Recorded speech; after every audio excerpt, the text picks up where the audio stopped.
Hey, Angelo. Welcome, sir. Thanks for joining us.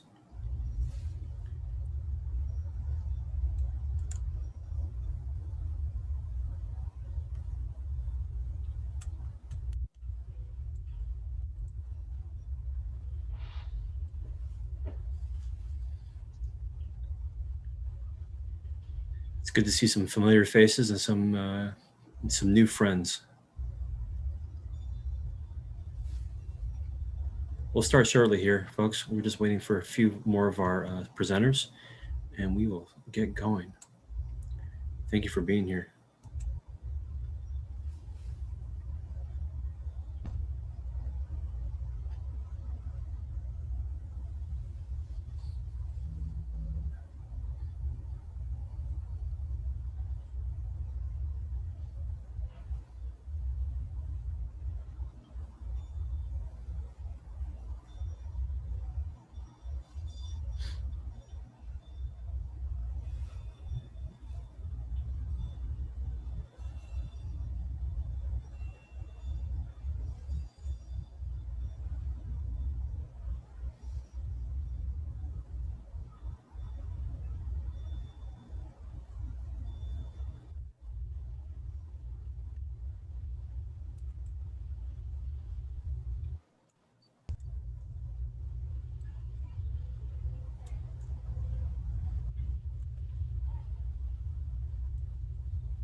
Wait a few more minutes.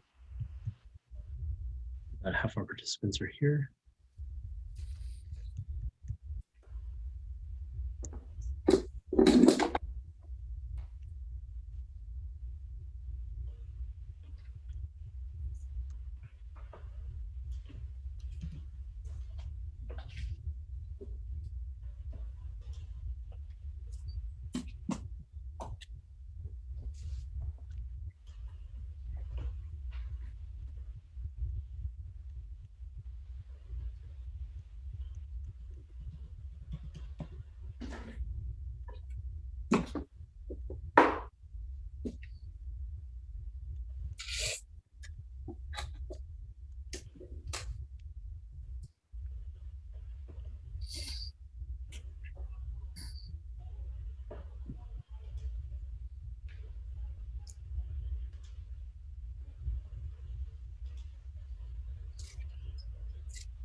Joe, it doesn't look like we have anyone else waiting to join. So at 6:07, Okay, let's going to begin. always have an expression that the world is ran by those who show up for the most part.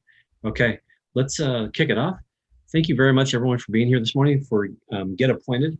This was actually an idea that came from a not a mistake, but from a different idea. About 2 months ago, I was on a call with Controller Betty Yee, and we were talking about appointments, but we were talking about appointments to another organization. And she said, "You know what? Let's talk about appointments. I know Secretary Rivera," and she said, "I would love to help you connect with the governor's office and to set something up." So about 2 months later, here we are, and it's fantastic that we have Secretary Rivera with us this evening, representing Governor Gavin Newsom's office. And we have my co-host this evening is Widad Schulte from the greater San Diego area. Thank you, Widad, for stepping in to help us out this evening. And just this organization, this event was made by the hands of many organizations.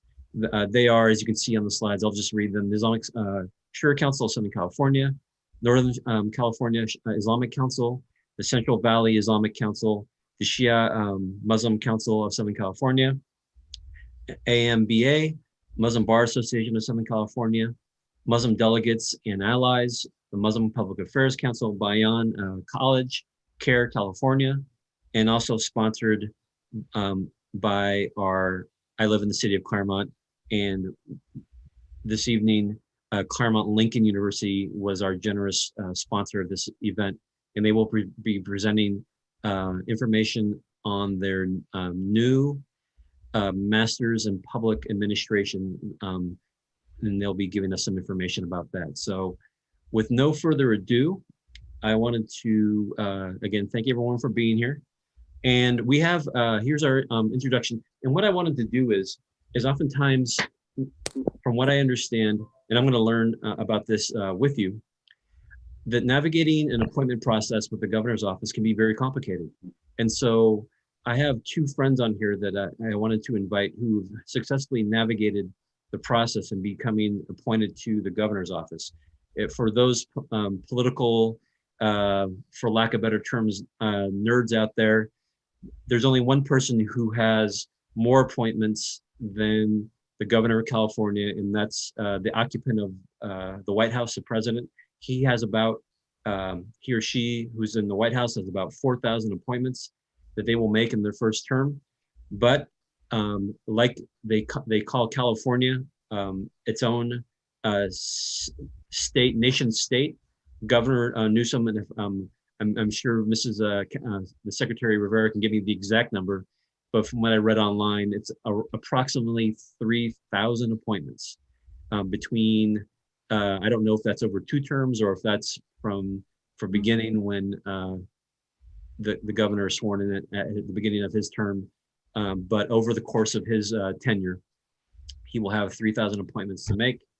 And we hope that many people, as they learn more about the process, find out where they want to serve and apply. The person who receives those applications is here with Secretary Rivera. So I get the honor of going into our segment called Navigating the Appointment Process. And again, I have 2 friends here that are here to help us tell about their personal stories and how they successfully navigated the appointments process with the governor's office. And I have the honor of introducing my friend and colleague, Dr. Angelo Farouk. He was appointed by Governor Newsom as chairman of the California Workforce Development Board, the CWDB. The CWDB is responsible for governing all federal workforce funds to the state and developing a common policy framework for the overall $6 billion annual system. Angelo was elected to the Board of Education for Riverside Unified School District. He's been there since 2015. He's appointed as co-chair for the California Treasurer Fiona Ma's Housing and Economic Development Advisory Council, and was also appointed by California Controller Betty Yee on her Council of Economic Advisors. And we're not done yet, folks. Angelo is also chairman of Planned Parenthood, Pacific Southwest Action Funds, and serves on the board of directors for Planned Parenthood Affiliates of California. He is the founding board of directors for Excite Technology. It's an incubator and accelerator and director of economic development and innovation for the University of California, Riverside. Angelo is earned his bachelor's degree from the University of Berkeley, California, and his executive master's and his doctorate of policy planning and development degrees from the University of Southern California. And with no further ado, Dr. Farouk. Thanks, Angelo.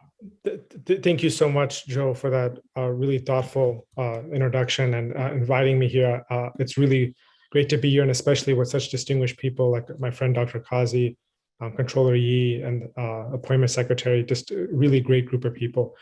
And, I just want to begin by just congratulating, all of the people that are involved in this, just for showing that interest and wanting to engage in public service in general, because it's something that, requires a lot of effort, and it's an honorable way to make a difference. And I think it's really important, especially not just from a diversity standpoint for the Muslim community to be represented, but really just the extraordinary talents and skills that the Muslim community has to offer, and to be able to provide that for the state of California and in alignment with the vision of Governor Gavin Newsom. So I just think that's fantastic.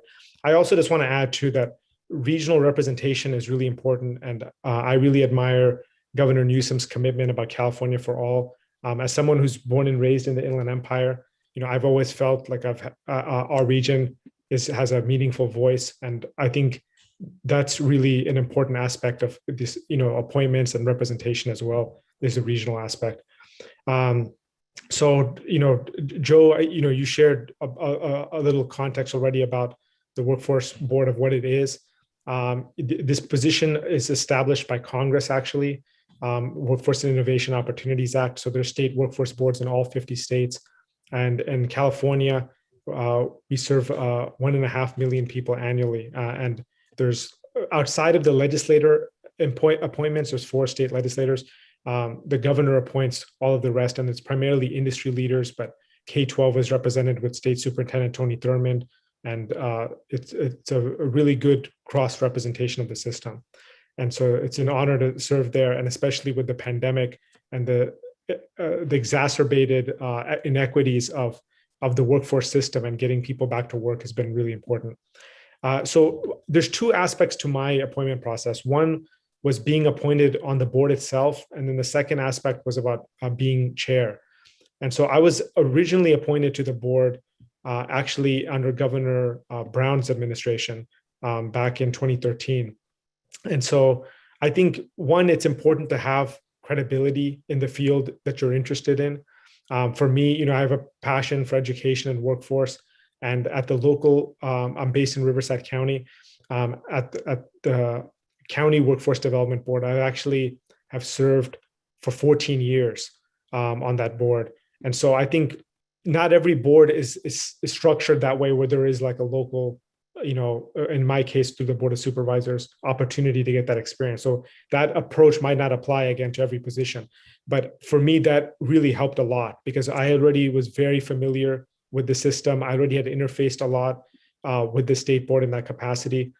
Again, I think that's important. The second thing is, to actually, submit the application itself.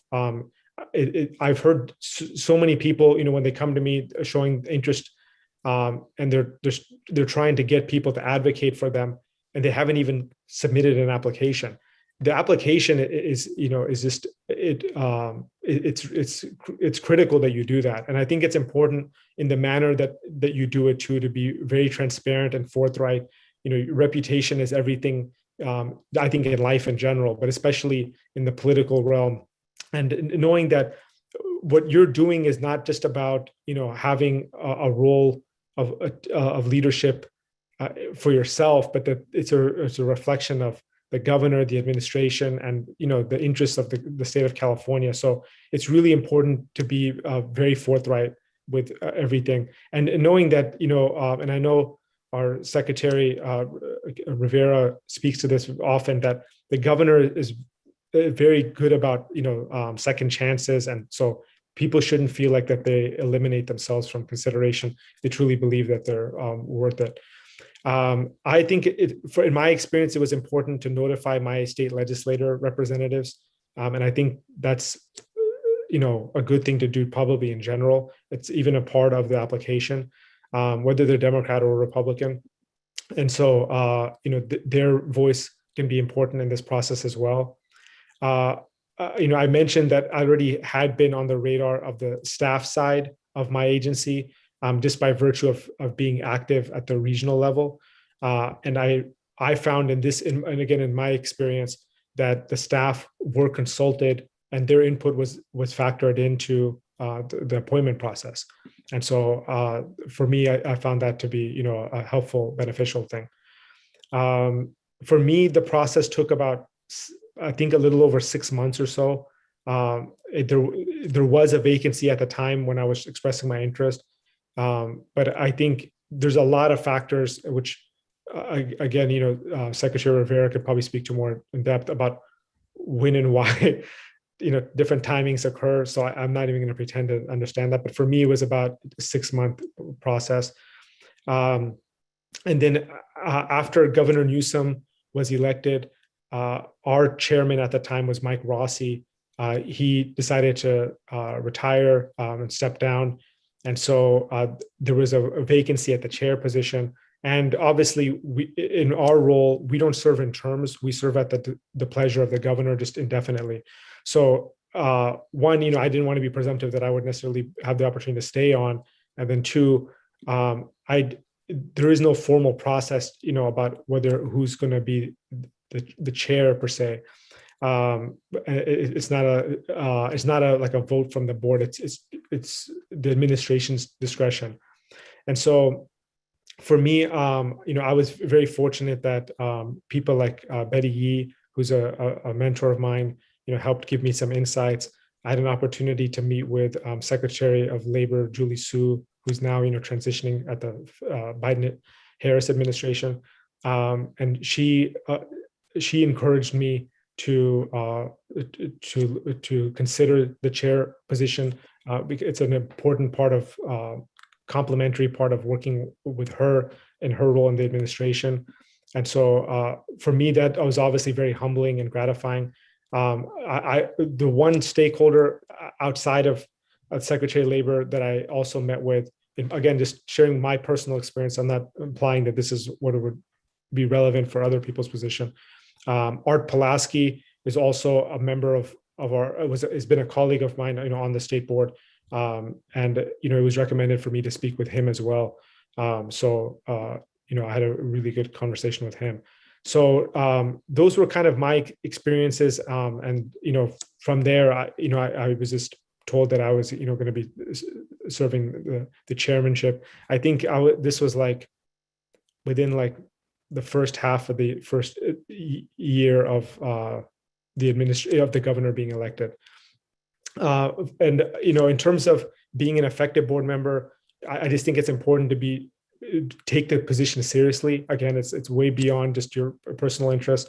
To do your due diligence, being prepared, not just from the point that you're serving and moving forward, but even studying the issues and being able to hit the ground running prior to being appointed.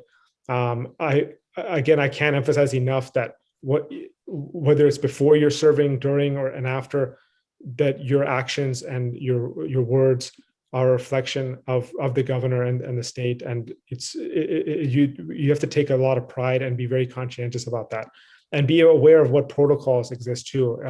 If a topic involving your position involves the media, be aware of how you're supposed to handle these things, and being aware of the scope and limitations also of your role, and not trying to be more than what you need to be, serving just what you're supposed to be serving for. And the last thing I'll just say is, I think it's really important for all of us that are in these positions and have these experiences to be available as a mentor and a resource for others. And so I always enjoy, participating in things like this. Thank you. Thank you, Dr. It sounds like because of the nature of what the workforce development does, that there were many spokes of that come together on that, with education, labor, policy advice, and I'm sure there's even some kind of environmental things that kind of go into the workforce development. So it's much broader than what it just says. So thank you for that. Thank you for the nuances and the details, and thank you for that. But I'm sure we'll have some more questions for you. So we're going to move on to Widad. Would you like to introduce Dr. Faisal? Hi, I'm very impressed by your qualification and the lessons you have suggested, Angela Farouk. Thank you very much. Good evening, everybody. I'm here to present Dr. Faisal Qazi. Faisal Qazi is a neurologist in Southern California, a co-founder of private practice subspecialty, the Neurology Group, one of the largest groups in Southern California. He currently serves as a commissioner on California Commission on Aging.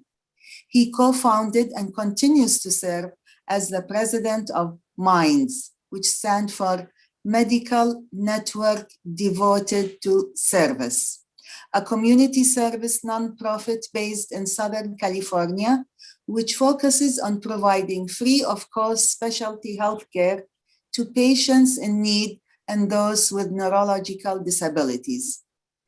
In 2015, in the aftermath of the tragic mass shooting in San Bernardino, Dr. Qazi spearheaded a campaign that raised $200,000 for the victims and their families on behalf of the American Muslim community, one of the largest sums collected for this cause. Dr. Qazi is affiliated with Western University and University of California, Riverside, as Assistant Professor of Neurology. While contributing to the education of medical students, he is maintaining a private group practice at the Neurology Group. Dr. Qazi's work has been featured in interviews to NPR, CNN, LA Times, Washington Post, and PBS. He has received the honor of being listed amongst the best doctors regionally. Wow, so impressive. Thank you to be in your presence, Dr. Qazi. Thank you, Widad, for this kind introduction. Thank you, Joseph, for spearheading the idea and coordinating the event and bringing everybody together. And thank you, Dr. Farouk, for your comments and insight. You have been a guide to me as well, so I'll mention that along the way. So I think the topic is very important for those of us who have attempted to navigate the system of appointments. It is definitely cumbersome. So any feedback and insights from for anybody who's gone through this, for those that are interested, is always valuable. And this is not an ongoing discussion. For me, as a neurologist, a lot of the patient population that I care for is elderly patient population, folks with dementia, and there's a lot of complicated family dynamics and lapses in care, places where these dementia patients can be actually placed in terms of housing or long-term facilities. And though at a social level, outside of just the medical care, we deal with a lot of those factors, and we're having to guide the families and what next steps to take and how to train themselves, what to expect as an elderly person declines. So that had been my area of interest in how to advocate for my patients, my parents as they're aging, and folks around us that really need these services. So my goal was always to be an advocate, and I attempted to find that work in nonprofit, through nonprofit ventures, through other social work, working with other social workers or Alzheimer's Association and groups as such. And at a policy level, I always had this inkling that, for me, I need to be an advocate and really make a difference at a bigger level, at a policy level, a policy that really works for everybody in California. And it's just that, I'm not dealing with one issue or the other constantly year after year for patients from different facets in life and different phases in life. So that had piqued my interest as I inquired more about this Commission of Aging. And I had an interest in really getting appointed to that, but it became really a long process to really get to that point. I had, gone online, I had filled out an application, a formal application. And then the website is, you have to navigate the website. Not everything is that easily accessible on the website, but it's doable. And so the process really starts with applying, I just wanted to make sure that an application is in front of somebody that I can discuss then with. So that's very, very important to get this application in. The application doesn't really ask for references any specifically, but like Dr. Farouk said, it is really a good idea that your local representatives, your state senator or state assembly person, or anybody else is familiar with your work or yourself, or at least they know, one of them know that you're applying for certain positions. I think it's helpful to know to what extent does the governor's appointment office really obtains references from them. I don't know that part, but I think that's something we'll hear from Secretary Rivera eventually. And so I had applied basically, and then I waited. The process took much longer in my case, almost 2 years, and I think there could be various reasons for that. Maybe there wasn't a vacancy, and the vacancy did become available. There's a lot of shift in staffing, it seems like so. And that's very common in governmental agencies. So you have to find a way to stay in touch. And I was able to do that. I was able to stay in touch with at least one contact person via email. Every 3-4 months, we'll touch base and then see where things are. And this at least my application was handed to any number of changing staff members that were managing it. So that was helpful. The resume sort of items that were helpful to me is that, during the campaign for Governor Newsom, I had participated in policy committees. I worked on the health policy committee, and I also had an opportunity to serve on housing and how it relates to senior housing. It was based on some propositions at that time that we're doing analysis of propositions. So I had a chance to co-author some papers. So I had some, policy analysis background with at least the campaign folks, but then if those campaign folks were going to be in the legislative capacity, advocacy capacity, so there was some familiarity, at least, with my work with the team. So that's always helpful to have that level of participation. I also had been, I had long-term interest in mostly local city-based issues. So I had served on a commission within my city. I live in Fullerton. I also ran for city council, and successfully so last year. But right about then, when the city council campaign was coming to an end in October of 2020, my appointment was confirmed. And the process for that really was, I recall at least having 3 different interviews. You go through, you obviously work with one of the deputy appointment secretaries, and then so there's some discussions on gauging your interest, and then when the position becomes available, and they'll discuss with you your background, and then it may go up to a formal interview in a way, or vetting with even a cabinet member. So I had those 2 discussions formally, and then also I spoke to the executive director of the commission. So all these commissions have staff. These are staff that are state employees, so their salaries are covered by the state, and they are depending on the size of the commission, you have allotted certain number of staff. My commission, as California Commission on Aging, has 3 full-time staff members, and I had a chance to discuss with the executive director, who actually had been running this agency or this commission for quite some time, for years, over a decade or so. So she was very knowledgeable, and we touched upon ideas about what sort of expertise does one bring to the table. And so in my discussions with her, I kind of discussed what literature that I read and what data of information that I absorb and analyze as part of my professional field. And it was and even she was convinced that, okay, well, this kind of trajectory can bring novel ideas to the table in our discussions, and there's a place for that. So just some level of expertise, at least interest or passion in terms of doing the research or work, in that field is helpful for sure. I don't think there's a requirement per se that you have to come from that specific field. But in my commission, for example, there are 19 commissioners allotted to this commission, and most of them come from the field of aging, from nonprofit work, or having had a background in a government agency that had worked on issues of aging.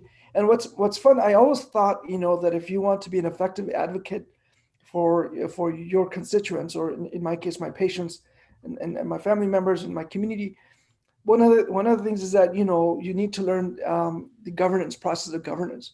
And I personally really enjoy that process. In this commission, I'm having to analyze the budget, for example, and how it relates to the programs in aging, and all the policy and legislative work and the bills that are put up in state Senate and state assembly. And I'm a member also of the legislative subcommittee of my commission, and really I enjoy that kind of analytic process. And so it allows me to participate at a subcommittee level. Actually, it's actually more fun, even because it's a smaller group, so you do get to hash out your ideas. You have more open, more detailed discussion on issues. So it's a lot more fun if you're interested in that kind of work. You'd really get into the nitty gritty of how policy is moved up, shifted up, and how budget is allocated. And my commission's goal, of course, is to advocate on behalf of seniors in California. So I think the commission is really designed very effectively, and it has all sub-level expertise to be able to do that. So I really enjoy that part, and I think many folks that are here that have worked, I see my friend Devon Gray, who used to work for governor's office and ran for Placertia City Council with me, along with me last year. I mean, you have the analytical experience in policy work, so that I think draws a lot of us that are interested in developing more acumen in that area. And then so now that I'm in the process for a few months, 6 months or so, I'm really not only enjoying it, but I think, like Dr. Farooq mentioned, you do want to study stuff in depth. I mean, there's material sent to you almost on a monthly basis. In California, for example, the governor just endorsed and launched an entire master plan on aging, and it's a massive document. They were, I'm glad my executive director is not here, but Catherine Rivera, just pretend you didn't hear this. They went through 800 recommendations, and I'm glad I didn't have to go through those 800 recommendations, but they did a nice, concise, precise document with fewer of those recommendations, and it's really nice to read. And it hits all the plans, and as expected from my time of involvement in the policy arena, policy committees for this Governor Newsom is very forward-looking and very decisive and committed to moving this agenda forward, which is, in our case, what's beneficial for the seniors in California. And then, aside from that, those are just mechanics and how you can be effective in doing your research and participating in conversations. And if you have legislative acumen or legislative contacts, I suppose one can also discuss it with, as Assembly bills, Senate bills come, you can gain more insight by talking to them directly or their officers. And that's always useful as in terms of doing background homework. But technically speaking, once you're in, you're supposed to fill out a form called Form 700. Without going into details for it's a form that one really fills out in running a campaign for a city or school board or state office. You also fill that out in terms of being on a city commission, and it's something you fill out on an annual basis. And it really it's a big application, but it just talks about it. It wants to ensure that you don't have any conflicts of interest Economic anywhere, interest. because we're big on that. So that part is very important. But Joe, and with that, I'll stop here, and we'd love to hear from Secretary Rivera further, but we'll be available for any questions. Great, thank you, Dr. I want to call you Dr. Faisal, that's why I'm Dr. Kazi. So thank you very much for your insight. And it sounds like from what Dr. Farouk and Dr. Faisal Kazi are saying is that it's important to do your homework with these boards and with these commissions. And so, but I'm sure if you are appointed ahead of time, you probably have already done your homework, and that's why one of the reasons as to why they're appointing you. So thank you very much with that. And we come to our main part of our program. I have the honor of introducing Secretary Catherine Rivera Hernandez. She was appointed by Governor Gavin Newsom in June of 2019 to serve as the appointment secretary. Prior to her appointment, Ms. Rivera Hernandez served 3 administrations as a board member on the Agricultural Labor Relations. Labor relations, especially with agriculture, is a big thing in California, as we know. Beginning with her appointment by Governor Gavin Newsom in November 2002, prior to joining the ALRB, Ms. Rivera Hernandez served as the Chief Deputy Cabinet Secretary for Governor Gray Davis.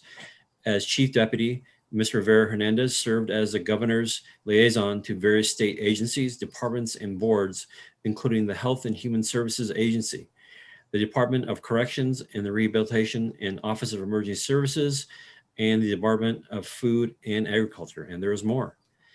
As a member of the Cabinet Office, Ms. Rivera Hernandez was responsible for overseeing the development and implementation of the administration's policy and legislative initiatives within these agencies. Mrs. Rivera Hernandez also served as special legal counsel, working closely with the Legal Affairs Secretary on significant legal matters arising within the agencies and departments, and where Mrs. Rivera Hernandez received her education in business management from Arizona State University and obtained her law degree from Bolt Hall at the University of California, Berkeley. Go Bears. And she was co-editor-in-chief of the La Raza Law Journal. With no further ado, Secretary Rivera. Thank you. Thank you so much. I really appreciate this this opportunity, and to also do it with my friend and former colleague, Controller Betty Yee. The extra part of this that I was enjoying was really hearing from the appointees. Dr. Farouk and Dr. Kazi are both really making this administration look good.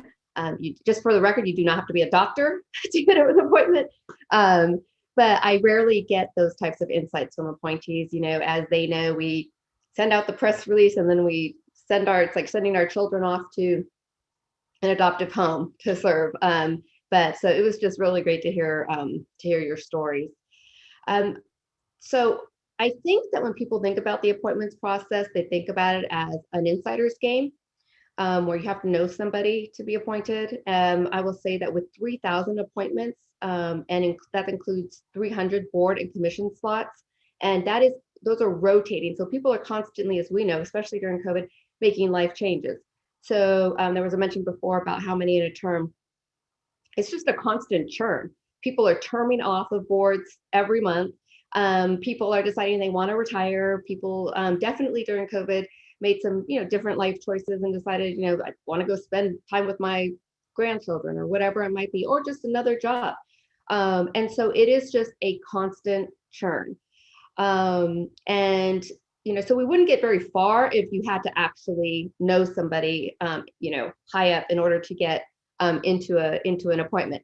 With that being said, I will say if you do know somebody, absolutely use them. You don't have to necessarily know Betty Yee. I favor her. I know that she only recommends quality people, but definitely that is, of course, part of it. So really in this discussion, I want to remove that mystery around the appointments process and make it as transparent as possible. One is I may be called a secretary, but this is not a glamorous job.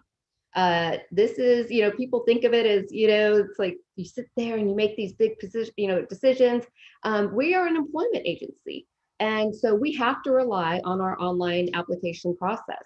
I like to tell the story of Steve Gordon, who was sitting in his office in the Bay Area reading, the 20th story about the woes of the Department of Motor Vehicles, put in his application. It was pulled off. And thank goodness he said yes. And we had him in position as the director of the Department of DMV when COVID hit. His expertise in technology and management was absolutely critical to getting us through that time. So no, you don't really need to know someone. But you do, as mentioned, have to fill out the application, and that is found at the www.gov.ca.gov website, as pointed out. And I appreciate it being pointed out because I'm fighting for resources. That system is about 30 years old. It's been used for many, many years. So pre-COVID, I was hoping for an update. COVID hit, no update. So I apologize because you're not wrong about it's a little unwieldy. But what you can find there, in addition to the application, is a list of the board and commission vacancies that is updated monthly. You can see a list of paid administration positions where we are either having trouble recruiting or it's very specific for what we're looking for. You can also see a list of deputies and their portfolios. And that's something that I added when I came on. For some reason, it just wasn't there before. I really want people who are interested to be able to go directly to the most knowledgeable person in what they're interested in, to talk, ask their questions, ask them, what are you looking for in your next appointee? And be able to kind of talk through that in order to be more helpful and to encourage folks. I don't want people to feel like they send an application off into the ether and then they just sit and wait. You can always reach out to them. The application itself is fairly detailed and it asks some really sensitive questions. People often ask me, what is the governor looking for in an appointee? I repeat what he has said many times. He is looking for an administration that looks like the people it serves. But when we talk about diversity, it is not, we're far beyond, gender, ethnicity, of course, those matter, but it's about our diversity of experiences. It's about your upbringing, where you were brought up, where you live now, what in your personal and professional life has led you to this point of wanting to serve. So my advice to people is take every opportunity to share that story. As Dr. Kazi pointed out, often people will tell me, well, I didn't fill it out because I didn't think that I was going to be a strong candidate. This happened in my life, that happened in my life. We know people have had varied experiences. People have had successes and failures in their life. People try businesses that don't work. People make poor choices in their youth that, that come back. What we're concerned about, and with this governor in particular, and I've known a few, he is here for a comeback story. He just wants to know what happened, what did you take away from that, and how have you used that as you moved forward. So please don't take yourself out of the game, is what I tell people. Engage us, let's have that discussion. And people should also know that the applications are completely confidential. They cannot be disclosed to the press, the public. They are not even shared outside of the appointments unit with anybody. They are purely for our purposes. So, people should just be honest on there, and then let's, discuss if there are any issues or questions that you think might come up. Now, when we review the applications, we do look at what you might have listed as an area of interest. But what I tell people is, I think people have the idea that they put in the application, and then when there's an opening, we pull everybody that has applied for that slot. That's just not the case. Very often, especially with the boards and commissions, it's a puzzle that we have to put together. We don't want everybody who's the same, right? And so we are looking at what skill set is rolling off of the board.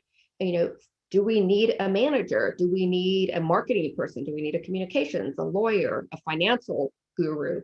And then also, again, as I mentioned, what does the gender and ethnicity makeup look like? But as mentioned earlier, the other thing that has really played into this is geography. This administration and this governor specifically told me when I came in, Central Valley, Inland Empire, when we looked at the areas in their representation, and this is across the board, they were just lacking. And so we are really focused on increasing that representation everywhere. So if you look at our appointments, you will see that. So what we do is we put what we call unicorns. We put the unicorn into the system. We ask for this XY criteria, and then we pull those people out. Now, very often they are not necessarily people that have said this is what they want to do. So we cold call people all the time. I've called people and they've said, sorry, I didn't pick up. I thought you were a telemarketer. And I said, oh, I am a telemarketer. And I think you would be a great fit for this. Let me tell you why. So, that is really how the process ends up working out. And it's okay to say no. People tell me no every day. And it doesn't mean we're not going to come back to you that's next time that your name comes up, or that we're not going to consider you at some time for what you actually put your name in for. People, we are trying to find the right fit, but we want to also reach out because some people didn't think of themselves in that, sort of capacity. And so, they think, okay, I hadn't thought about that, but maybe I will try that. I mean, I know that was my response when I got my cold call for this job. So, I was at the board level and they called and there's like, you ever thought of doing this? I said, I absolutely have not thought of doing that, but here I am. So we can be very convincing, but again, it is all about trying to find the right fit for the individual and for the board. If there is something that you for sure know that you're interested in, this is what you want to do, I suggest Googling it. That will tell you many things. The board website will obviously tell you how often they meet, how long the meetings are, the agenda, the minutes. It will tell you how complex the issues are, the types of issues, to see if it's something that you really are interested in doing, right? The other thing that it will tell you is how controversial a certain board or commission may be. If you're the type of person that doesn't want to see your name in the paper, that's a good way to find out if that's a possibility. So after we go through the process, we start narrowing down the different people that we've pulled off. They now have said that they are interested in pursuing this opportunity. And so we settle on a group of applicants and we put them through, as described, a series of interviews. You will often interview at a department level. You may then interview at an agency level. You will always, it doesn't matter what the position is, interview at the governor's office level. With the person from my team, the appointments person who you have now been speaking to on a regular basis, along with the policy person, usually from the cabinet office that works in that area as well. And this should not scare people. We're not there, obviously, as I mentioned, we're there to encourage and to learn so that we can learn more about you, learn what we didn't get maybe from the application. We also talk a lot about fun facts. I know it sounds silly, but when I go in with the governor, he's not asking me, well, where did they go to school? And, what did they do at this job or that at that job? He knows those boxes have already been checked.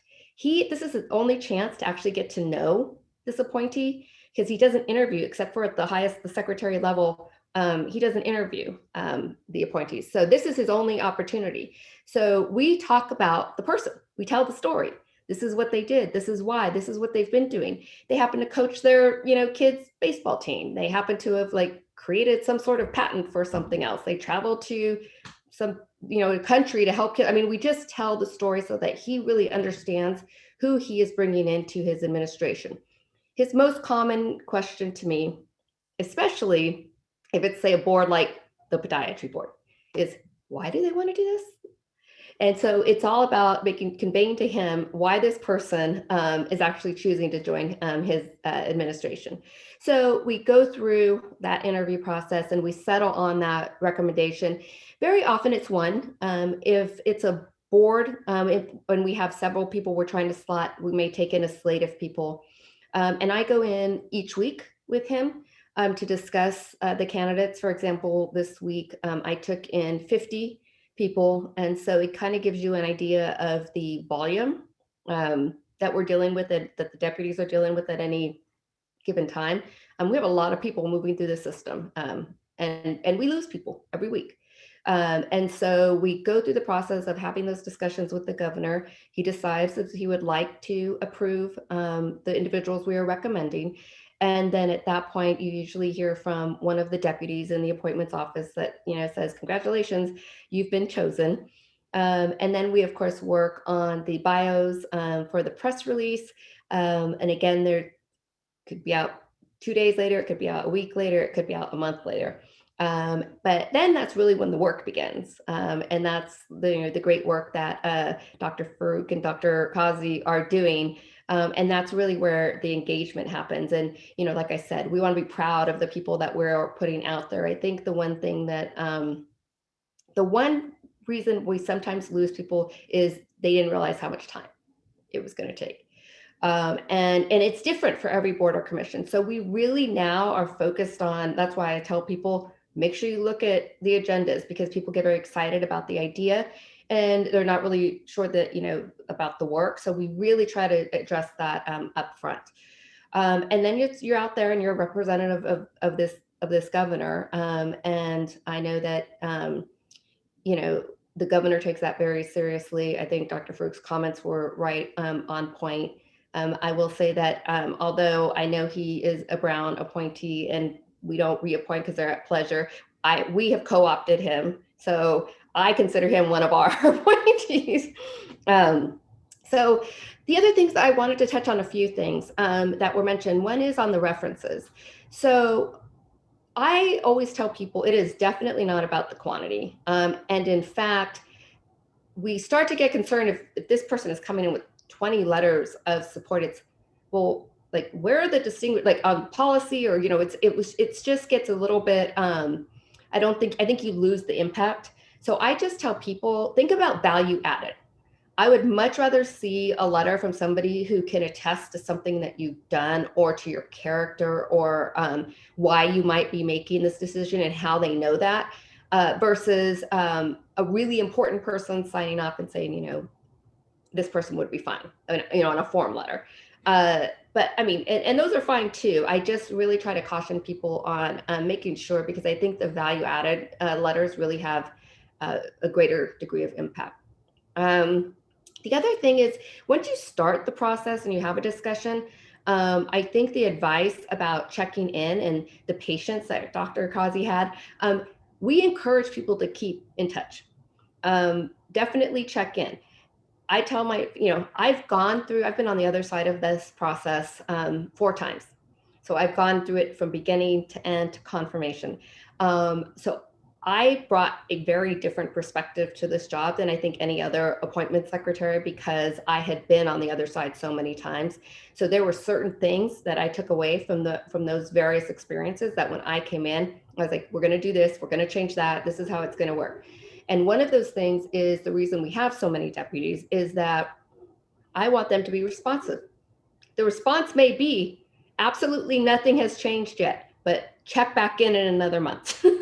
And I said, I would rather know that than think, oh, I must be, this must be not going the right direction.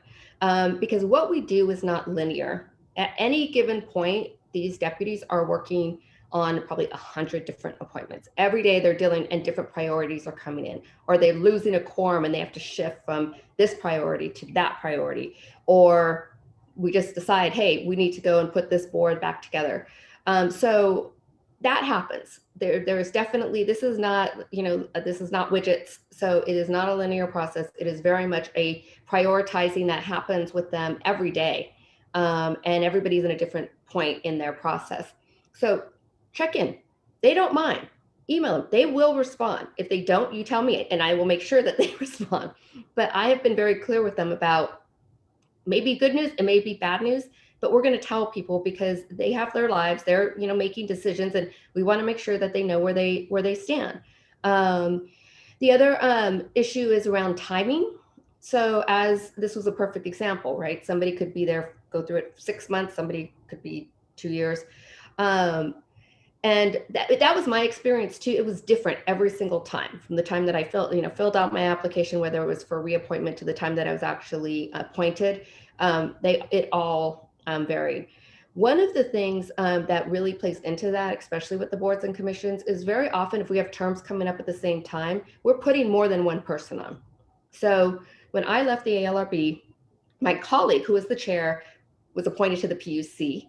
And we only had one other person, and then one other person came on. I mean, it was a little bit chaotic. So as I started to work on the board that I had, cared very much about and had served for 15 years, the first person that I identified on day one, let's say, waited probably good 9 months. The last person that I identified waited probably 2. So it is that sort of putting together, but again, I'm telling them, you're good. This has been approved. Although I also tell people nothing is done until the press release goes out, but the governor signed off, but I have to go find X, Y, and Z before we announce it all. So there's a lot of factors that play into that timing. The other point I wanted to make was in both of the appointees discussions, they very much are fully engaged in the areas that they are serving. We have many, many, many boards. In fact, I think most of our boards, and especially the licensing boards, have what's called public positions. And when you go to our website and you look at the board and commission vacancies, you will actually see that. It will tell you what, it may say CPA, it may say, but we usually have public positions.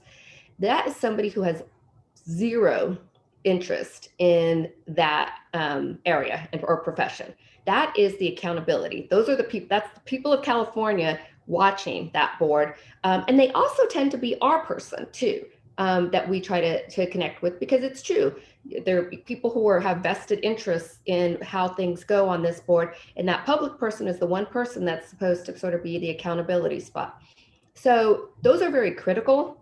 It's also a spot that I try to encourage people who maybe don't have board experience that before, or even younger people who are earlier on in their career, to really engage and give it a shot and try to serve on a board and see if you like it. Again, often if somebody is successful in one arena, we'll move them to a higher level board. But those are what I call, they're just very hard to recruit for. You can imagine, trying to find a public member for the structural pest board, or like I mentioned, the podiatry board or the osteopathic board, who has zero experience in that area. It's a tough one for us. So we are constantly looking, and I do just encourage people that if you just have an interest in serving, we have a person who is responsible just for those boards that can help you out. So with that, I think I will stop, because I really do want to make sure that in the end I answer the questions that people really have, since I'm here mainly to encourage you to think about serving and to give it a shot and apply.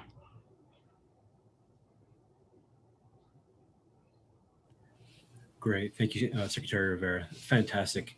And just if I know there's over, if I said 1 million, that'd be an exaggeration, obviously. But from you talked about some of the smaller boards, but then I know that there's ones that deal with matters of freedom and justice for people, like on the probation board, all the way to dealing with $1 billion budgets at the University of being a region on the Board of Regents. For those that might require Senate confirmation, will the governor's office maybe help those prospective applicants navigate that process? Yeah, great question. So first of all, don't be scared off by the word Senate confirmation. It sounds like a very scary process. And what that is once a person is appointed, vast majority, I want to say close to 90% of our appointments are Senate confirmable. And that is the process where after we make our appointment, there is a year for the Senate, and it's called the Senate Rules Committee, and there's 5 senators on there, led by the pro tem, schedule a hearing. Prior to that hearing, they're not there to surprise you. They're not there for gotcha. It is very much, you will get questions in advance that they will ask you to fill out. We facilitate meetings, and we help you with those responses, by the way. And then we also facilitate meetings with the senators where they will tell you if they have questions, and kind of a get to know you sort of process. And then they will ultimately schedule a hearing, and you have that hearing in front of the 5 senators where it is really your chance for them to, to get to know you, for you to answer their questions, which hopefully we know and you know ahead of time. And then after they vote you out, you then go to the Senate floor for a full vote. So we have a deputy that, actually we have a couple deputies that are dedicated to helping appointees go through that process, because it just, again, it sounds very scary. And it's really not, and we just want to make sure that we are fully supporting our appointees. So, and I don't know, like, that would be like, Dr. Hazi, like, what was your process like? Did you? Yeah, mine was not, did not require Senate confirmation. Oh, okay. So you're one of the exceptions. Went through vetting through your office. Okay. And what about you, Dr. Farouk? Was yours? Mine did not require it either. Okay, so you're in the 10% of people that that don't require it. Okay. So yeah, so anyway, we do walk people through it, and it's a very supportive environment that is led by our team. And we Can I done, ask a question? please, we done. And then Secretary, we'll open it up to our guests. Very quickly? The Dr. Qazi was saying his process took 2 years. So during these cases, does the applicant sometimes have access to update his or her resume? Oh, yes. Yeah. In fact, that's true of every applicant. If anything changes or new letters come in or they change jobs, they have the opportunity, and they work directly with the deputy to get that information into their file. And I'm sorry, I think the sun is actually going down in my room. I may have to turn on the light. Thank you. Thank you very much. It's wonderful information. I'm sure our audience are very thrilled to hear all of these things.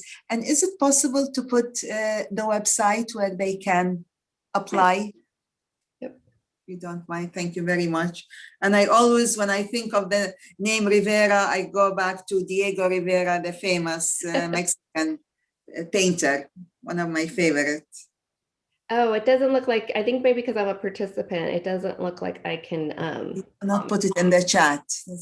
We've disabled the chat, but we will post the website address as well as the documents that Secretary Catherine has mentioned here to all the participants that have attended. Great, thank you. And we will be hopefully joined by our special guest, Controller Betty Yee. I do see her spouse on the call, but they can interrupt us anytime they feel they want to get on the call.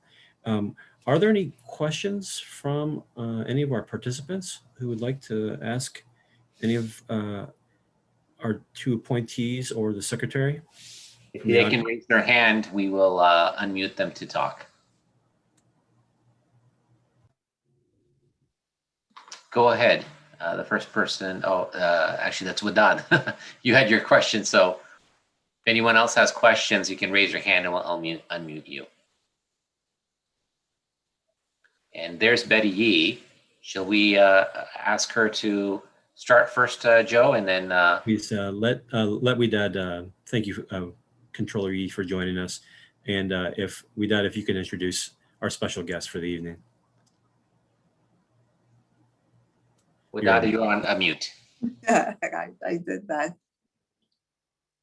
Good evening, Betty. Very nice to see you. We have very high regards for you here in San Diego, and we are very happy that you are running for the position.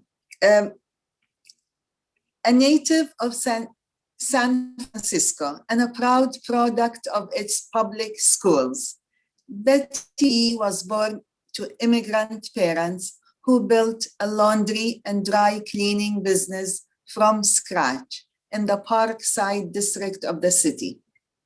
With the help of her family, community, public schools, and teachers who went the extra mile, Betty rose from minding the books of the family business to minding the books of the fifth largest economy in the world.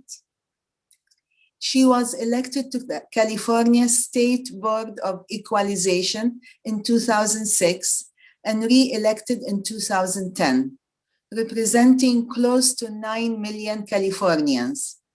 Prior to this, Betty served as the state's budget director, currently serving as our controller. Betty has been on our side, holding government accountable, working to ensure income and retirement security, protecting our environment, and taking on big companies more interested in lining their pockets. To make sure the doors of opportunity continue to stay open so every Californian can fulfill their dreams, raise their families, and thrive. Since Betty was elected controller in 2014, she led audits of state and local government that uncovered over $4 billion in misused public funds. Betty has protected California's environment and safeguarded our pristine coastline.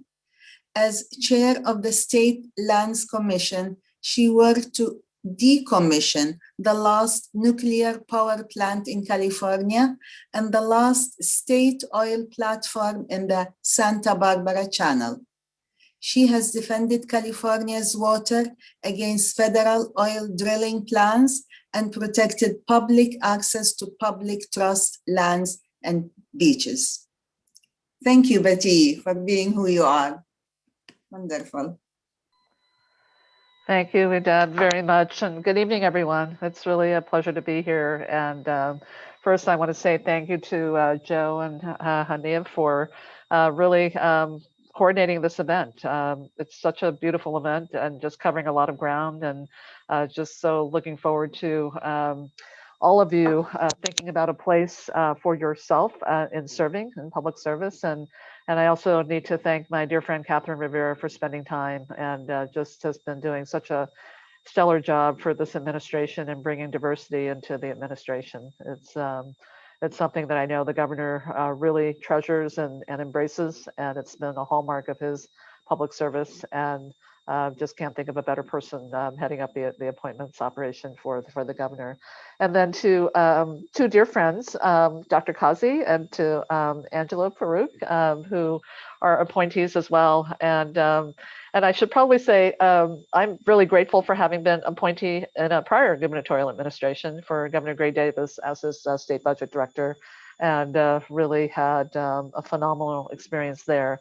But what I wanted to just talk about tonight is just the interest that all of you have and the importance of really bringing diversity into public appointments. And I know this is something that Catherine lives every day, but as I look at it from the perspective of what's happening, particularly during this time in our state and across this country, and I do have to give voice to obviously what's been happening in our own community and the AAPI community. When we think about just the acts of violence and hate, and obviously some of which has resulted in fatalities. You know, I think often about just what the response should be. You know, when we look at these kinds of things that are happening, and obviously much of it politically fueled, but a lot of it also has to do with the fact that we live in this wonderfully diverse state, and at the end of the day, how well do we really know one another? How well do we really understand, the communities that we live side by side with? And how well do we really understand the histories and the journeys of the different cultures that are represented here in California? And I think we live in a very special place called California. And at the same time, I think we need to do a better job of modeling, what that means in terms of a full embrace of each of our communities here in this state. And part of that has to do with who we see in these seats of public office. And when I think about the appointments process, it really is about bringing not just diversity, but diversity of thought, diversity of experience, diversity of history, diversity of cultures, not having the so-called, kind of groupthink, in our public bodies, but really bringing that unique perspective. And so many of these appointments really are about bringing a public voice, and that public is very, very diverse today. And I think is much our government is much richer when we can actually have those perspectives represented. But I also think about just some of the pressing issues that we're dealing with here in California right now, not unlike the rest of the nation. We are really seeing a convergence of so many things coming together that I know for me on any given day just transcends a lot of challenges. But what gives me tremendous hope and optimism is, the people with whom I have the opportunity to do my work, and how we are all committed to public service, but at the same time, very much committed to a culture of really innovation. And I don't mean innovation from a technological perspective, but innovation in terms of different ways of thinking about, how we're going to do things. And a lot of that can be just as simply as, listening to someone who thinks differently from us. And I treasure that because we have tremendous opportunities to do that, certainly in my office, in the state controller's office. And so when we think about, for example, what is happening with the COVID crisis, and just was so, I don't know about you, but I thought the governor's announcement yesterday, I mean, the optimism, it was almost as if today, literally, I could see people walking with a little bit of a spring in their step. That's this idea that we could be on the other side of this pandemic, sooner than I think most people would have thought, is really remarkable.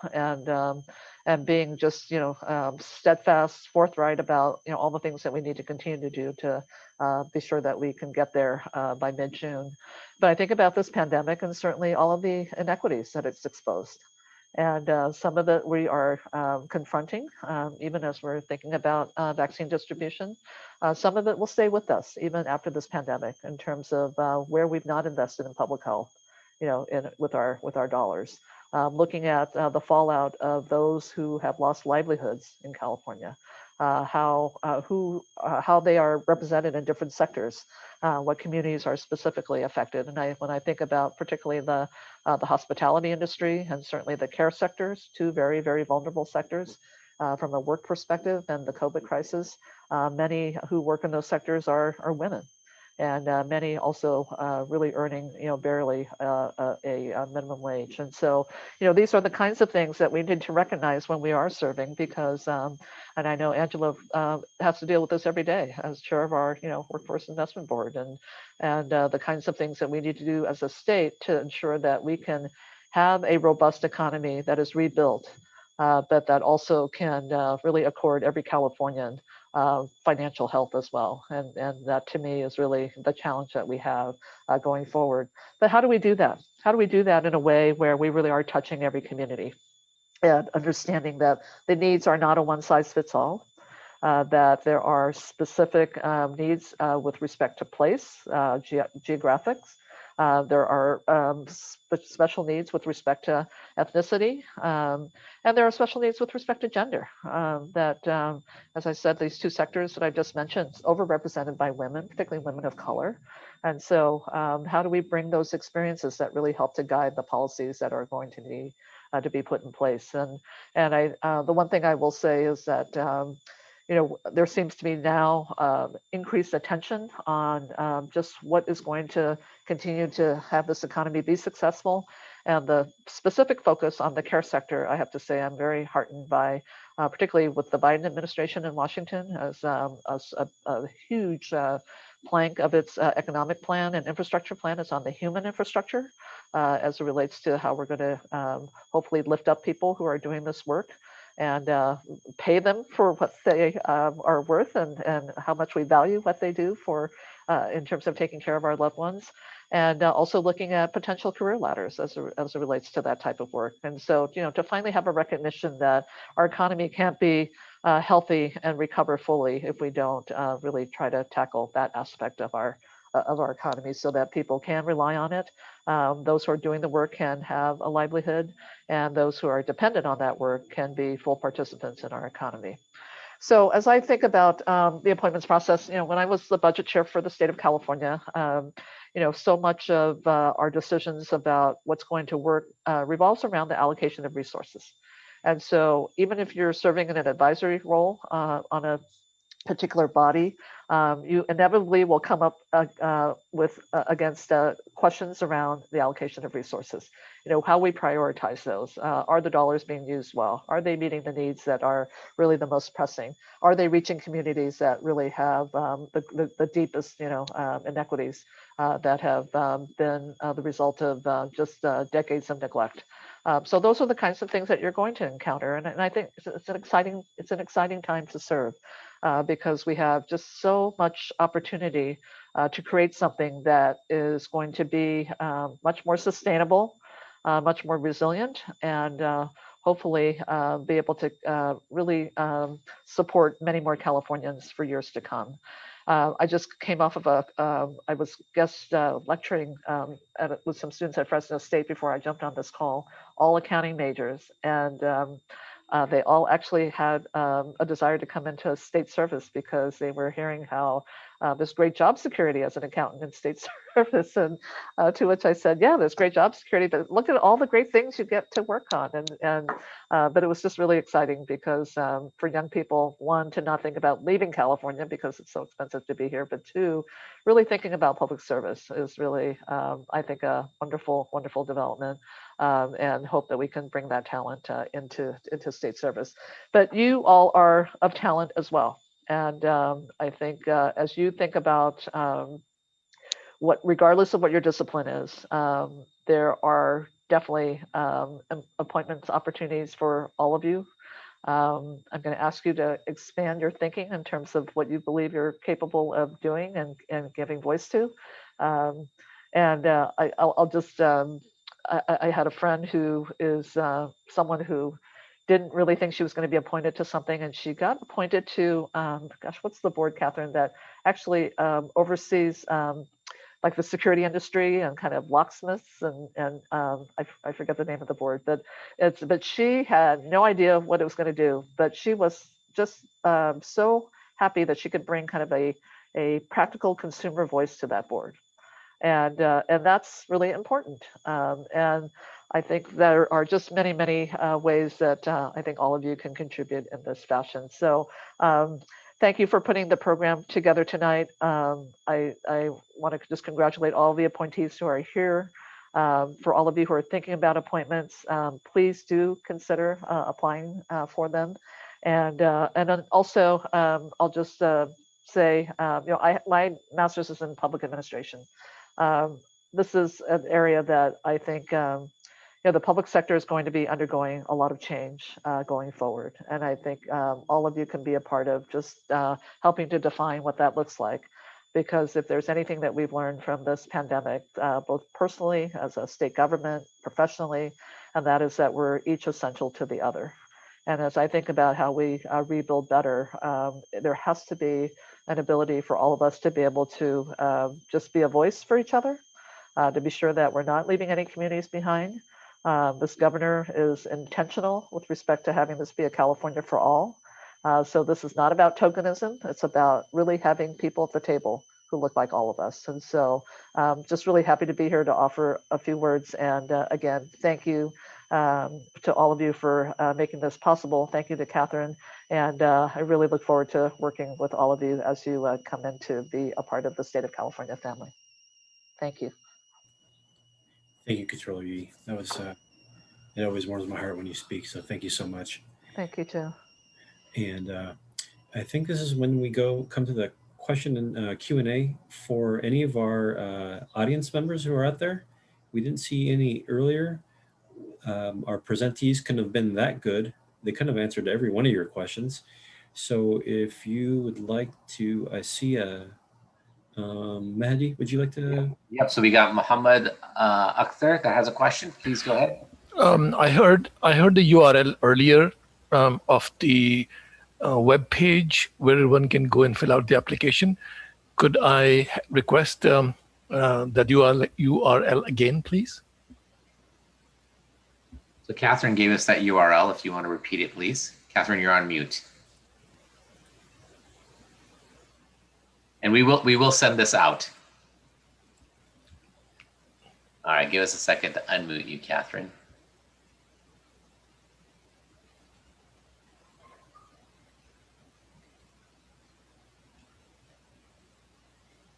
Try now. Okay, thank you. Sorry, I went on mute when Betty was speaking and then it said, nope, you can't talk anymore. Yes, it is www.gov.ca.gov. And then there is an appointments tab you can hit on. And we will send it out to everybody after this meeting. Great. We do have everyone's email. Does that site also list all the all the boards and commissions that the state has, besides listing the vacancies? Yes. So it's a complete list of board and commissions, even those that don't have vacancies at the time. And I would also add that if there's something you're really interested in and you see that there is not a current vacancy on there, there will be at some point. Many of our boards have certain term limits. So at some point there will be an opening. And again, the deputy will be able to tell you when that would be. If it's something that you don't see the vacancy now, it doesn't hurt to start that process now. And that way you will be ahead of the curve when that vacancy comes up. Thank you. And Mohammed, I've looked through that, and I think it's organized alphabetically. And so it literally, I think, is probably about 2,000 pages of information. You learn everything about each organization and who is currently appointed, when they're going off, the exact nature of what they do, the process. It's, because I've been looking for a long time, almost for 2 decades, and it's a lot of information, but you can definitely find a lot of stuff there. I know. Thank you. Are those 2,000 pages to turn an applicant off, or to basically give an idea? There's actually a shorter document that just has the board and the vacancies. And then the easier way too, if you would like, is because the deputies are listed with their portfolios. For example, if you are interested in any licensing board, that is Diana Essex, and she is listed there. And so you can reach out to her directly. So that also might be an easier way. So there are several resources on there. There is one that is shorter than the 2,000. Thank you. Anyone else has a question, please raise your hand.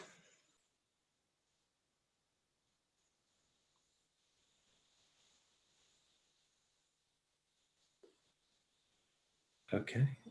I guess our presenters were that good. That's why we got them, right? Joe, there is a question online on the YouTube channel. Okay. And this is by Shabib. Is the public appointment considered and should be treated as a government job application? How do we find vacancies? And I think Catherine answered the second piece of it. Is it treated as a government job application? So there is a single application, and that is for if you are asking to be part of the actual administration in a paid full-time job, as well as for the board, which are volunteer positions. And so it is not considered employment. It would be considered a volunteer position. Very good. Is that even for Secretary Rivera, for like the parole board? I believe that one comes with a salary, doesn't, or a stipend? So there are some, there are very few. There's maybe 12 boards that are paid boards, both full-time and part-time. But if you're talking about the ones that have public slots, those would all be volunteer. None of those are in a paid position. Any other questions? Anyone want to raise their hand?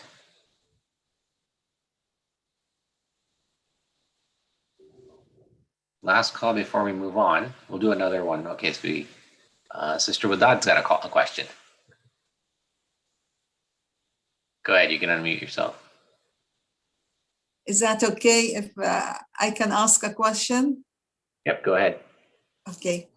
So this question could be to anybody. What I am concerned, not only for my Middle Eastern community, I am an American from Baghdad, Iraq. I came here to study electronics engineering, and I worked for the Department of Defense, and I had a wonderful career. So I know exactly what you are talking about when you are explaining the process. My concern is to make sure that the playing field is level. On other issues, I'm really concerned about the broad infrastructure issue because I think it is fundamental to economic growth. Spending, including on R&D, can lift the trend of growth rate and economic growth coupled with attention to the distribution of growth is, in my mind, the easiest way to solve identity and equity issues. So is that something we, Governor Kevin Newsom, think about, appointees think about when you are thinking about the future? We are thinking about our youth, about finding jobs for them, sustainability. Yes, one is, and I think as Controller Yee pointed out, there's now a situation where there's an equity lens to everything. There used to be a time where people would come to us and say, I want to deal with racial injustice. I want to deal with those types of issues. There's not a certain board that does that. What I tell them is we need to bring that lens to every board, whether it's housing, whether it's water, whether it's workforce development, economic environment, water, all of those need an equity lens. They don't just need an expert in water or the environment. And for example, the governor just approved appointees to a water board who are both women of color who grew up dealing with water quality issues. That's what we were talking about when we talk about like bringing that type of lens and not doing it in the more traditional, I think, way that has been done. So it's definitely something that is on the governor's mind because he does talk about it quite a bit. It's one of the reasons that he has done what he has done around COVID and tying that to the healthy, index and making sure that the leadership is paying attention to those communities. So I think, although I'm talking out of school because appointments is not necessarily my policy. I don't do budgets. I don't do that. I did do that 20 years ago with Betty. But in my arena and from my spending time with this governor, it is something that permeates our administration from both the leadership side of things, from his senior staff down.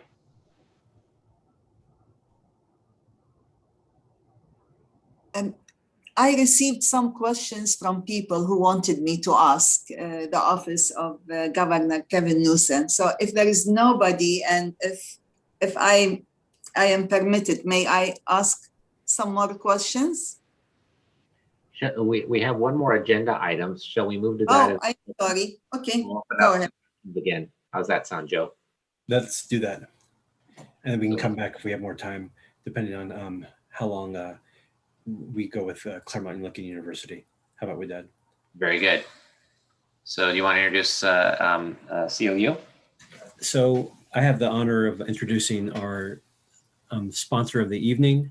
This is Lincoln University in Claremont, Claremont Lincoln University. And they are going to give us a short presentation on their new master's in public. It's funny that the Controller Yee was talking about a master's in public administration earlier. And so Claremont Lincoln University is one of the leading universities in Southern California. And for no further ado, I get to introduce one of my good friends, actually. He's my city council member, Jed Liano. And we also have Arbaz with us and Melissa. And Melissa, would you like to take over from this point? Absolutely. Thank you so much, Joe. What a pleasure and a delight to be here and hear all of this conversation tonight. We are Claremont Lincoln University. We're going to give you a very brief presentation because we really want you to know about this opportunity that is happening right now for a Master in Public Administration. So I'm going to give you a brief picture of the three people that are going to talk. They're all going to be very brief and you'll have time for the Q&A afterwards. You're going to hear from our amazing president of Claremont Lincoln University, Dr. Lynn Pretty. She is a renowned higher education leader with over 35 years of experience and really an illustrious career, but always focused on institutions that have ethics and equity and diversity at their heart. And that is Claremont Lincoln University, and she's taking us into the future. You're going to hear from, very briefly, from Dr. Kendra Smith. She is the chair of our Master in Public Administration program. She's a scholar practitioner, and these are very brief bios of very long, amazing careers, but she's a scholar practitioner. She has a background in community health and health equity, public administration and engagement, really incredible. And of course, you just heard that Jed Liano is here, Mayor Pro Tem of Claremont. He is the chair of our inaugural advisory council. Which is an amazing council. He'll tell you about it. He's, the vice chair of the Tri-City Mental Health Board. He is a representative of the San Gabriel Valley Council of Governments, many other things. So I'm going to turn it right over to Jed now, and we'll just run through our program, and we'll have questions afterwards. Thank you all so much for being here. Jed, it's all yours. Thanks, Melissa. And I just want to tell everybody, I'm really proud to be here to talk right now about Claremont Lincoln's MPA program. But it's so timely because just 3 or 4 minutes ago, Secretary Rivera brought up the fact that we need to look at all policy problems and all policy questions through the lens of equity. And, I'm the vice mayor of Claremont. There's 9 college institutions here in my town. I get asked to join boards and committees on campuses on a monthly basis. But last summer, after the summer of 2020, after the summer of George Floyd and Breonna Taylor, a lot of elected officials like me were wondering, what can I do to promote more equity and justice in policy, not just only in the laws that I pass for my city? And I found that opportunity through Claremont Lincoln University by helping create a master's program that's going to train the next generation of change makers in government. In MPAs, studies in diversity and equity inclusion sometimes are electives. At Claremont Lincoln's MPA program, that's the first class you take. That is the central focus and core of our mission and our academic program. The studies that our master students go through are informed by an advisory council that consists of state leaders like Treasurer Fiona Ma, Senator Scott Wiener, mayors like Tim Sandoval, Bobby Singh Allen, Farrah Khan, council members from places like Claremont, El Monte, school board members from Compton, Linwood, Pasadena. And that's who's helping shape the topics we're studying. So if you want to get an education and focus on a program that is going to help advance your career in government, and the focus is going to be socially conscious education and diversity, equity, inclusion, I strongly encourage you to take a look at our program at Claremont Lincoln. Now I'm going to pass it over to the program chair, Dr. Kendra Smith. Hello, everyone. It's really great to be here, and thank you, Jed, for the amazing overview of our program. So I have the privilege of being the program chair for the Masters in Public Administration, and I'm incredibly honored because this is such a new and unique program. So Masters in Public Administration programs are not new. However, I believe sincerely that our approach to this MPA program is what makes it new and what makes it unique and what makes it innovative, because as Jed mentioned, we're focused on DE&I, and we're also focused on helping our students become the leaders, the advocates, the community developers, the public administrators that they want to be. We have an advisory committee that Jed is a part of, who has taken a considerable amount of time to help build this program. And we are so mindful and cognizant of helping train up future public administrators or current public administrators who think creatively, who are action oriented, and who have the skill, the knowledge, and the encouragement to do so. So I'm incredibly proud of this program, and I hope that if you're interested in pursuing in continuing your education, that you do consider this program. So I will hand it over to our president of Claremont Lincoln, Dr. Priddy.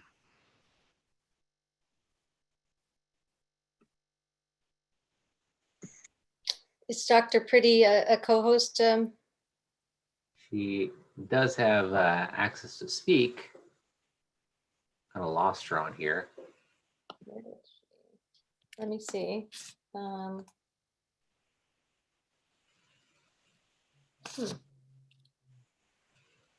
try one more time. I'm asking her to unmute.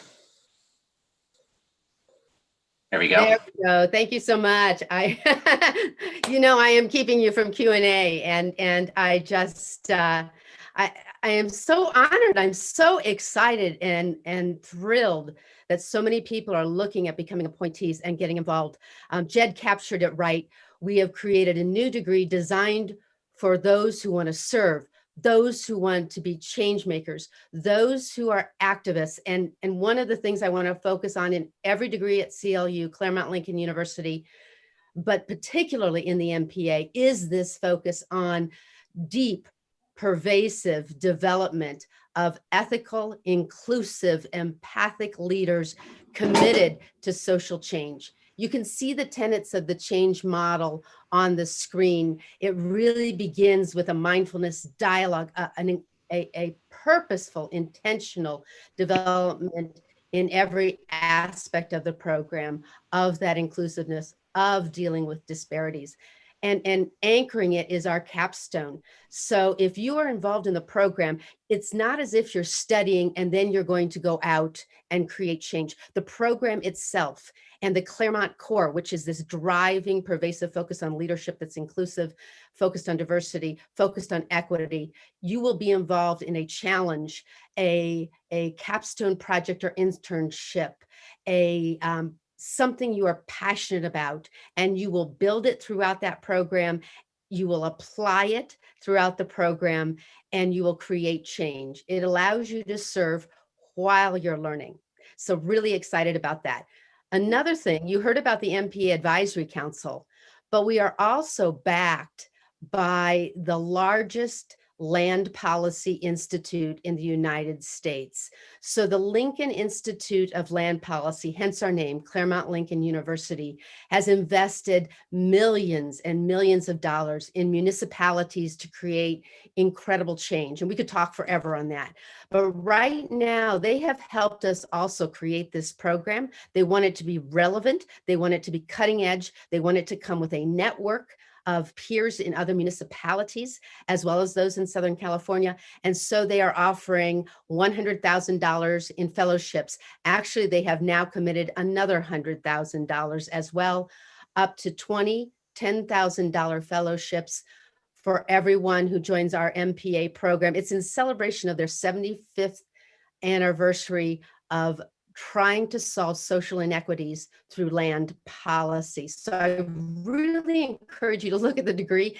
If you're interested, connect with Kendra, call me, we'll send you the information, talk to Jed, we'll get you involved. And just to kind of leave you with a link for us, it is that our students will say to us, I am forever changed. And in fact, one of our students from 2017, you may know him. His name is Joseph Williams. He actually is a governor appointee. He was a member of the California Community Colleges Board of Governors. He was appointed to the Workforce Board for the state of California. He is an elected member of the San Bernardino Community College of Board of Trustees. But most importantly, he is a voice and an advocate for CLU. You don't just attend CLU. It's more than an institution. It's a movement. It's actually designed for people just like you. Anyone who wants to become a public servant, a public leader, to make a difference, that's what we're about. We help you build a degree that allows you to focus on what matters most to make a significant difference for our communities. so they're abundant and they thrive. That's our goal. That's our vision. Thank you so much. Thank you, Lynn and Kendra. I think I want to apply now. Good. We're all for that. Are there any questions for Dr. Pretty or Dr. Smith or Vice Mayor Jed Liano? If anyone has a question, they can raise their hand and we'll unmute you.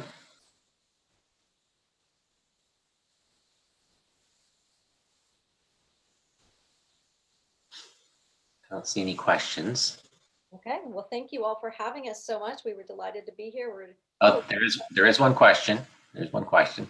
Don't run away too quick. Mama Doctor has a question. Yes, thank you so much. What we just heard about the CLU program, that is a degree program. Do you also have some like executive courses that maybe one can do to kind of get the basics of it and get some principles on policy making laws with equity in mind? I am so glad you asked that. Absolutely. Actually, we are just getting ready to launch several advanced practice executive certificates. We also have courses that you can just elect to take individually. And then we also offer non-credit workshops. And perhaps most importantly, and Jed can tell you this, come to us. We've actually, one of our signatures is that we will create specific programming for groups, for organizations, for businesses. We just worked with Para Los Niños, Trinity Youth Services, all on diversity, equity. Really, how do you build that into every aspect of your workforce and your operations? So an entire continuum, all graduate, however, nothing undergraduate. So again, contact us, absolutely. And definitely this summer, check out our advanced practice certificates, building one directly around policy, law, finance, all of those things that everybody doesn't necessarily like, but really, really needs to make a difference. Thank you. My name happens to be the first on the list, at least on my screen. If you could send me your email.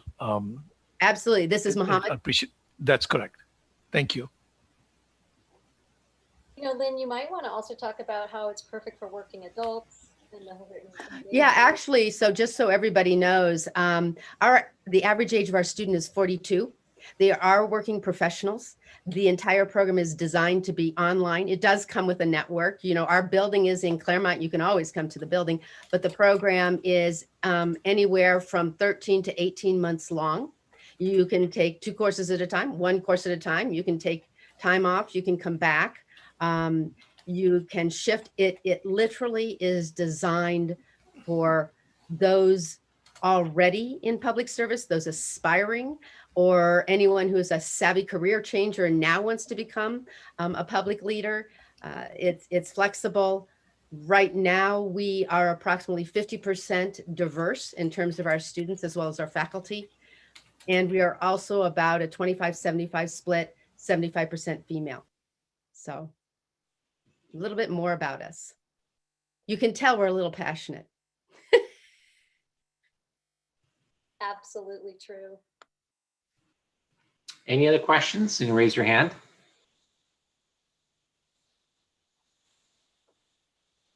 There is one more question, and it's by Duria Sayed, and I'll unmute.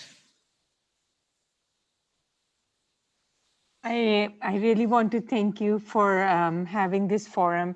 I don't know how many times I have thought about joining the forum actually I have this question for the appointee, not the Claremont. So so thank you so much for, I've met Betty so many times and we have, ask about how to join the commission.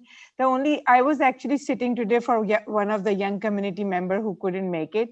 Just wanted to know if this recording will be available. And the second question is, when we are going out and applying on the application and stuff, can we apply for more than one board at a time? So I'll answer your first question. Yes, this recording will be available and we'll send it out with the link when we send out all the other information. And Joe, I'll hand over the other question to you and Catherine.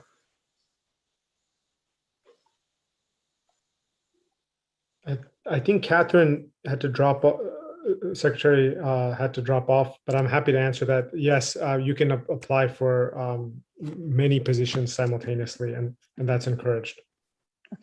And I Thank you. would just add to that, Angela, that in the application process, it's good to rank. They'll encourage you to put 2 or 3 or 4 even, just to see which one may become available first. So good to just in your order of interest, at least put in 3 or 4. I was told 6, but at least 3 or 4, that would be advisable. Thank you so much. I was sitting for somebody else and I feel like I'm more interested in applying now. So thank you so much. Thank you. Any other questions?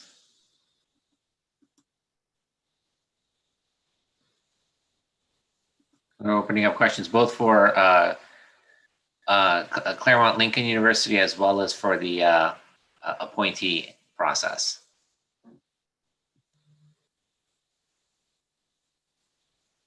Wadad, you had a couple of questions pending. Do you want to answer those questions, ask those questions now?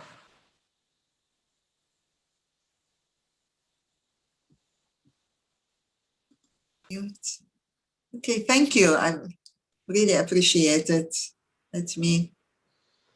Some people had asked questions. And so this is for anyone. San Diego is considered to be perhaps the second, if not the first largest city for immigrants. So there are a lot of needs for those immigrants that come from different countries fleeing war and oppression. Many of the people who work in nonprofit organizations have asked me to ask you. They need more services on know your rights and responsibilities in different languages, especially on hate crimes. More understanding and cooperation from school districts with parents and youth. Anti-bullying policies and counseling for students with trauma. Tenants' rights for newcomers. These are issues that face our refugees, and they are very real, and we are welcoming them, and we should welcome them with dignity by making those documentation clear on different languages. So, and may I ask the other question also?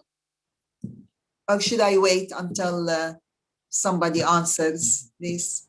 We want to make sure that we can answer the questions, because I'm not sure.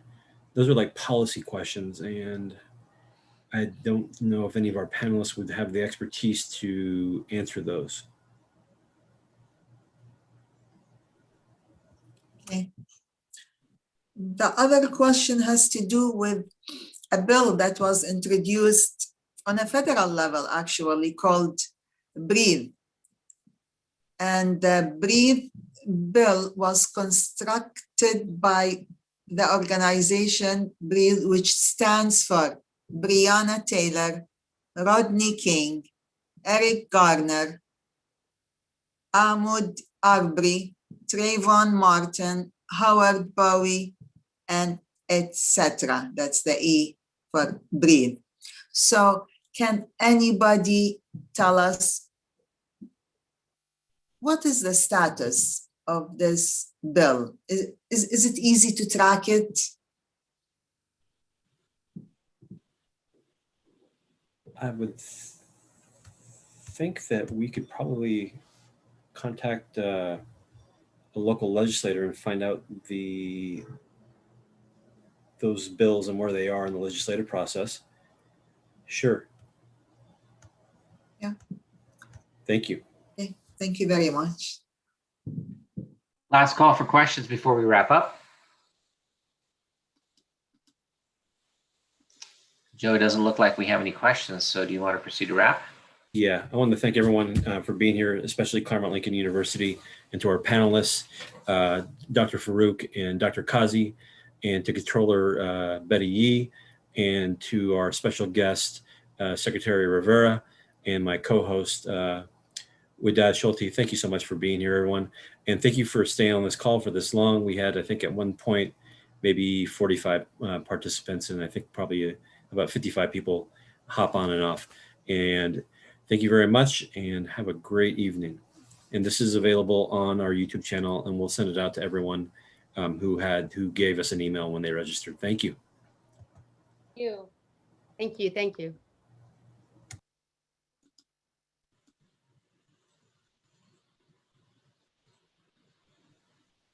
Thank you, Joe.